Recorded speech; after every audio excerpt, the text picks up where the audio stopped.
line out as far as you can reach, and on the other extreme would be kind. Everybody goes to heaven.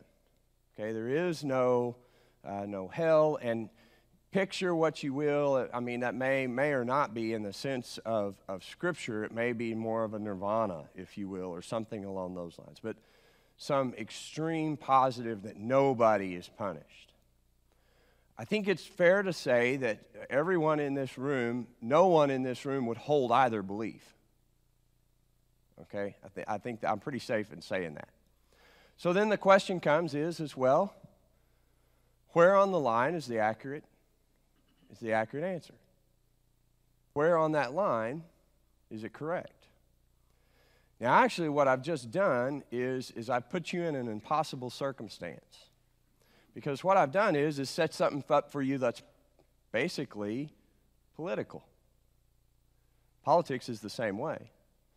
You have an idea of politics that's extreme over here, and you have an idea of a politics that's extreme over here, and we, the people, try to gravitate somewhere and find agreement somewhere in the middle. Now, sometimes we may think the right answer is a little more towards this one.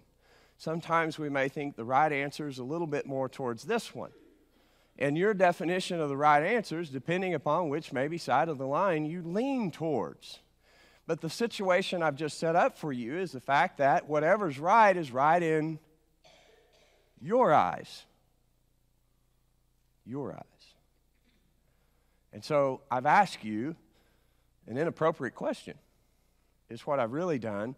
If inspiration means God breathed. Because it doesn't matter what you and I think about where that on the line we should be. All that matters is what God says. That's what we're after. So let's talk about some concepts or some ideas of inspiration that you may run into occasionally. I've run into a few of these concepts. And maybe you've run into, there's a couple on here that I've not run into, but maybe you have as well. There's a concept of inspiration that says the Scriptures are not, man, or of men with some kind of paranormal spiritual insight. They're no different than the Quran or the Book of Mormon or something along those lines. So, that's challenging, to say the least. So that's a concept of inspiration.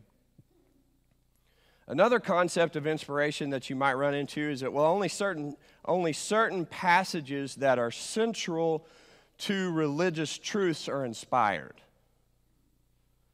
Only passages that are, or concepts that are central to religious truths are inspired. The rest of it is not. The rest of it is just, and I've heard different concepts of, the rest of it is just kind of maybe literary stuffing to make a good read. I've heard that before.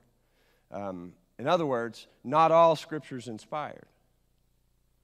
Only what's central to a religious truth or concept. This one is really interesting to me, and that is that what inspired Scripture means is that the reader is inspired, not the passage, not the word. The reader's inspired by reading it. Whew, that's dangerous. That's very dangerous. I'm not sure the origin of that concept. I've not run into that one. I've heard of it. But I've not talked to anyone who shared that belief with me, but I've heard of it, that the reader's inspired, or at least folks I've talked to haven't espoused that. They may believe that way, but they've never told me that. But that the reader is inspired, not the Scriptures themselves. Here's one that we've run into and that the church has dealt with and will continue to deal with for a long time. And that is that, yes, the Scriptures are inspired, but the cultural context of Scripture requires us to reinterpret Scripture according to our culture. The cultural context of the Scripture that it was written in is not our culture. And so therefore, we need to rewrite it according to our culture in order to understand what it is saying. They're inspired, they're God-breathed, but we need to bring it into our culture. Very, very dangerous concept. Very dangerous concept. But one that we've struggled with, if we're honest with ourselves, we've struggled with within our own fellowship.